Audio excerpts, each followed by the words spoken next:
And we are rolling. What is up, people of the world? It is me, Alex Wimmer, aka AP3 Jumped, with my Elvis Presley freaking hairdo, because I need to get a haircut again. and try and pop me hair at the same time. Welcome to the VLogz 76, where I talk about the 1-year anniversary of the Loud House. Now, it's not just the 1-year anniversary, which I will explain along the way. First, I'm going to talk about... I need to quit slamming the damn toe bell. I haven't done that since my very first vlogs, but I'm going to talk about the history of the show itself, where it came from. Then talk about my personal history of the show, and then the overall cultural impact that it's had. So, where did the Loud House come from? Well, unbeknownst to me during the time, the Loud House actually made its debut at all. It technically made its debut in 2013, actually. I'm like a damn comedian drinking water, but it technically made its debut in 2013 as part of the Nickelodeon Animated Shorts program. Now the pilot for it was about 2 minutes. The animation was quite different from the rest of the series, along with the very first episode, which the very first episode was produced in 2015. Had the same animation style as the very first pilot. Again, both those two things, the pilot and the first episode, left in the dark. Episode 1A. That animation wasn't quite as clean and precise as how the rest of the series would turn out to be. And so, yeah. The show was created by Chris Savino, who has worked on pretty much every single cartoon that Chris Savino's worked on pretty much every cartoon that everyone in my generation has watched. Like, all the way up from the early 90s to now. Yet he didn't create his very own show until the Loud House, which again technically saw its first beginnings as a short in 2013, then had its very first pilot produced in 2015, and then finally made it to the air on Nickelodeon on May 2nd, 2016, which was 1 year ago to this day. And I gotta say, once I first saw the previews, at first I was like, At first, like, ooh, a new Nickelodeon show, a new Nicktoon. I wonder if it'll be any good. So my first impressions were pretty much kind of, see how the show turns out. But the one thing that stuck with me from the moment I laid my eyes on the show was the art style. Even if I was pretty meh on the show at first, the art style was something I was always drawn to. We'll talk about that for a second too. The art style of the show is based directly off of Sunday comic strips such as Peanuts, Garfield, Calvin and Hobbes, pretty much any kind of Sunday strip comic. And the backgrounds are all have like a gritty texture to mimic the fact that it would be on paper. It's kind of like you're watching a comic strip come to life. It's basically what the art style of the Loud House comes down to. That's actually based off of Chris Savino's love for comic strips, is what the art style is based off of. That's why he decided to go with that art style. And the animation is freaking gorgeous. I mean, it is... The Loud House says some of the best 2D animation I've ever seen. I'm sorry, Disney. But it's some of the best 2D animation I've seen since Angry Birds Toons. It's got the smoothest 2D animation. It's animated with Toon Boom Harmony, which I honestly, to my knowledge, I'm pretty sure you can do more with that program than you can with Flash. It's why the My Little Pony movie is being animated with Toon Boom now instead of Flash, but that's a whole nother topic for another vlog. Now let's see, where was I? Now, the very first episode of The Loud House that I watched was Link or Swim. First watched it at my grandmother's house, and back then I didn't really know about the characters all that much. However, that episode is still very special to me because, number one, it's a summer themed episode, and I love anything summer and tropical related and beach themed and anything related to that. I love the beach and I love summer. And reason number two is, again, it was my very first episode ever, and I thought it was a pretty good introduction. The pilot and Left in the Dark, by the way, were also good introductions to the series as a whole. But again, Link or Swim was a good introduction for me, I guess.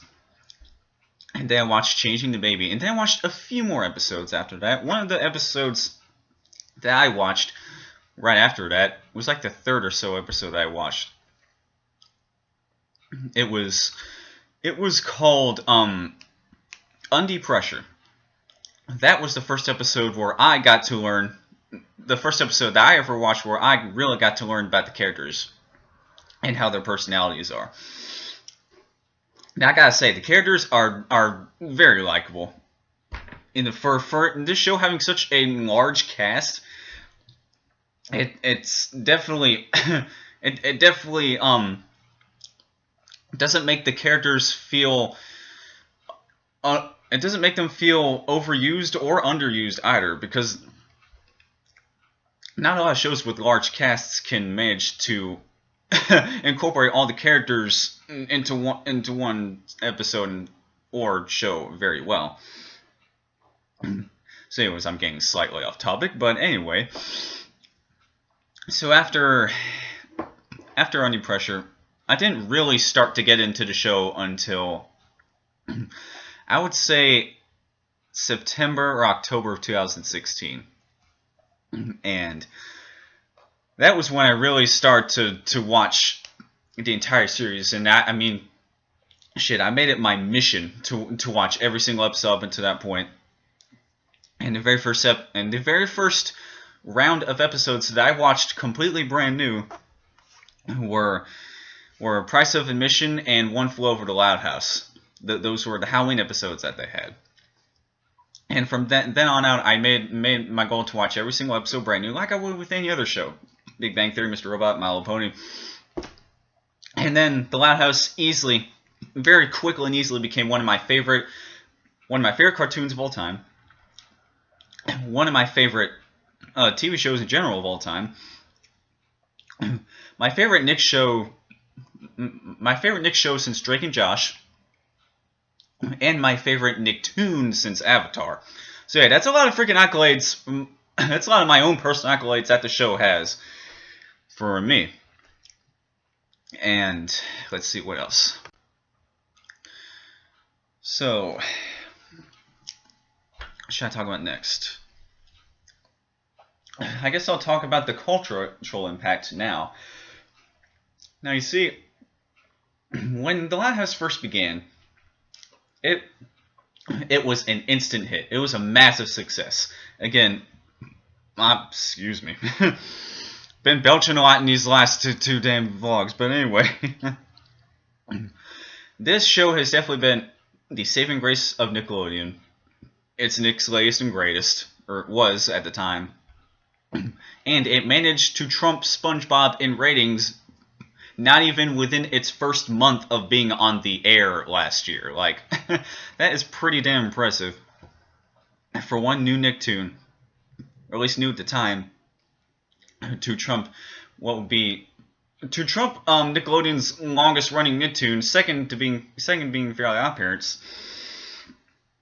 And for show like The Loud House to be able to trump SpongeBob like that in ratings, it's pretty damn remarkable. Very admirable too, honestly. Lots of other people say that too, and a lot of other people, lots of people were upset that The Loud House didn't win the KCAs for favorite cartoon because SpongeBob won yet again.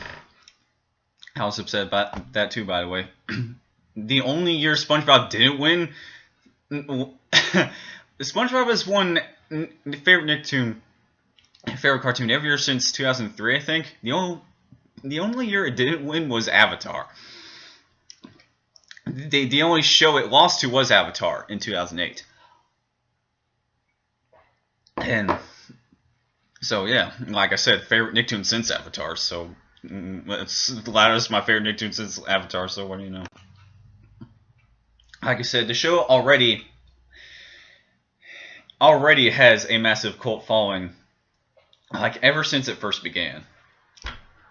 And lots of people love the show, so much so that it already got renewed for not 2 seasons, but for 3 seasons.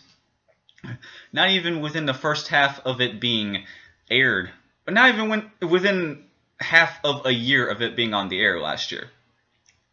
Because by like September or October of 2016, it was already renewed for a 2nd and 3rd season. I mean, which season 3 is debuting this summer. So sorry about my throat. It's incredibly dry. You can thank the hot freaking weather outside. Once again, it hurts me as a performer. Yeah. Speaking of performing, the cast and crew are phenomenal too. The voice cast is great. They've been on pretty much every main cast member has been on shows that you've seen. Like, there's cast members from shows from other Nicktoons, and as well as some Cartoon Network shows, and a few Disney Channel shows, like Brian Sapanic's on there. I first seen him from Sue Outside and Cody.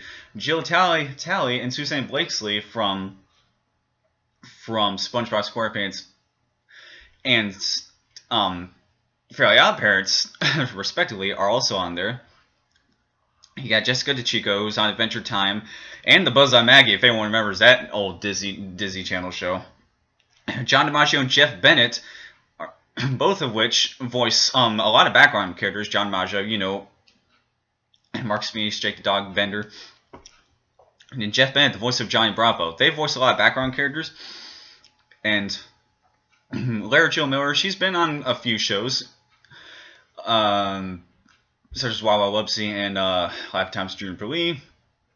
Catherine Tabor, I believe, was the voice of Princess Leia in Star Wars Rebels. I didn't watch much of Star Wars Rebels. Lillian Mummy, I'm not sure what she's known for, to be honest. She's still great at what she does, though. She was actually 16 or 17 when she actually first recorded her lines for Lenny, way back in the first pilot bathroom break for 2013. Christina Bocelli, I'm not sure what else she's known for either. But Anika Futterman, she's been on a few shows. She's actually the voice of Sticks to Badger from the Sonic the Hedgehog franchise.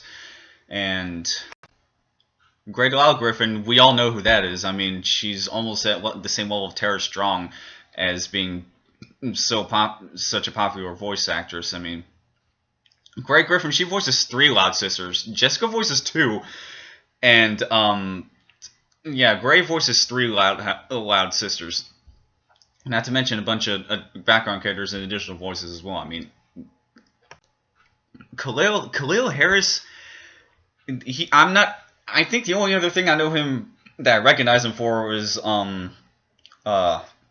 Blazing the Monster Machines, and I forget what else he's known for too. But Lincoln Loud has actually had 3 voice actors at this point. His very first voice, Sean Ryan Fox, would go on to be on Henry Danger, and I don't really care about Henry Danger, but I still respect Sean Ryan Fox for being the very first voice of Lincoln Loud. And the second voice, Grant Palmer, he was actually on like a Little Rascals reboot, I think.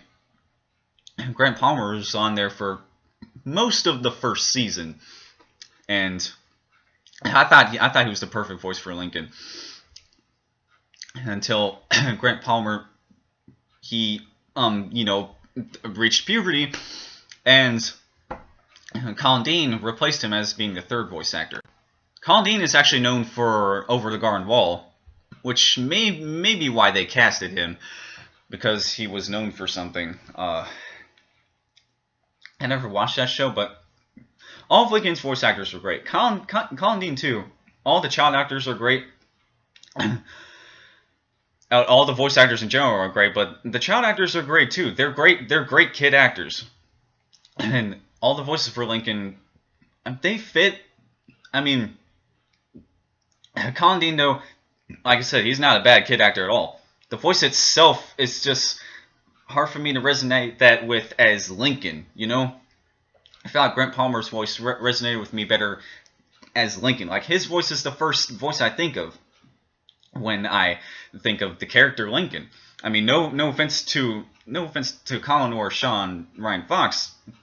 Like I said, they're all great.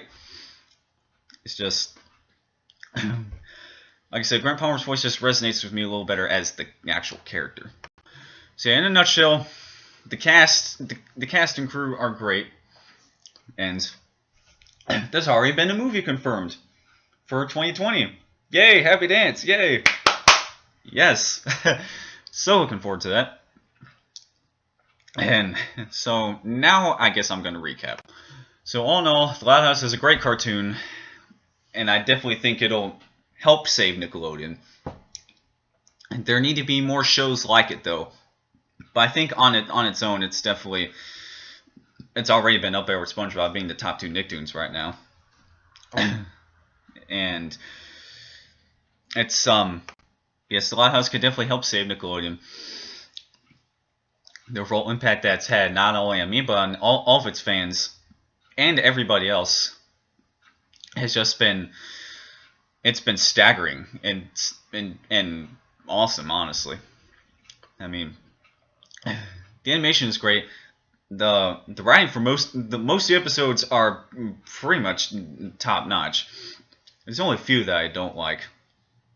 There's only a few episodes I don't like, such as The Sweet Spot and No Such Luck, but those are really about the only 2 episodes. Yes, beautiful animation, great writing, great comedy, great heart too, by the way. There's a lot of great life lessons too. It's a slice of life comedy. And it's also a great family show. It really is. The characters are awesome. It's hard to pick a favorite. It really is. I love all those characters to death so much. However, some of my favorites have to be, I guess, if I had to pick, would be Luna, Luann, and Lucy, and Lana. Like I said, it's hard to pick just one favorite since there's so many freaking lovable characters. But I really freaking love this show overall. I mean, it was my favorite new show of 2016.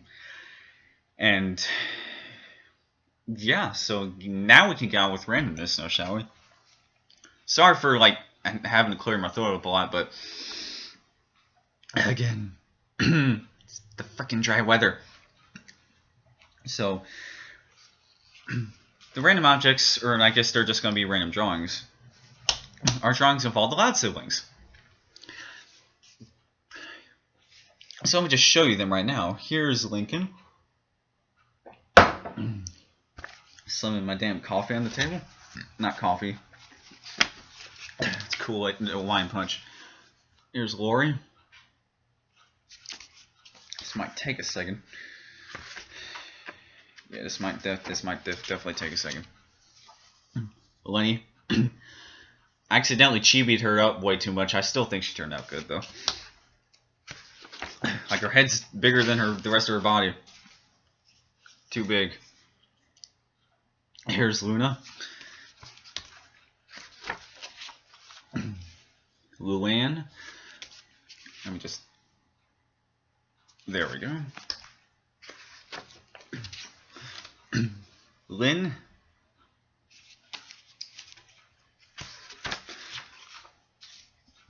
Lucy.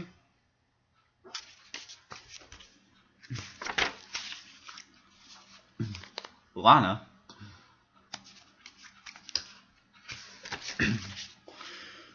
Sorry for no background music, but Lola.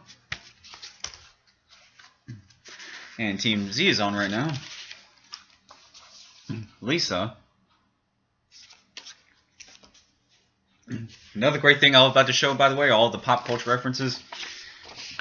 And the thing about those references, they don't force you to remember everything. Not even the Charlie Brown references, except for one. Which has... There is a Lucy Von Pelt reference. And it's probably the best reference I've ever seen in fictional media. But here's Lily. So that's all the Loud siblings. I'll draw the parents at some point. I'm going to draw Lynn Sr. and Rhea at some point. I just don't know when. And I don't really have any random fun facts to show you. I mean, to tell you. So, because I already kind of did. If you like this video, then don't forget to subscribe. Be sure to stay tuned for more vlogs. Make sure I don't lose my freaking voice. Anyways, comment down below and tell me what are your thoughts of the show. What's your favorite episode, character, moment, and what's your history of the show? Tell me down in the comments below. Anyways, I'm Alex Swimmer, aka AP3Gems. Thank you so much for watching until the end. That's it for me, and I'll see you soon. Goodbye. And don't worry, I'll dress up as Lincoln soon. Really soon. Don't worry. Look forward to that. In the 300th video.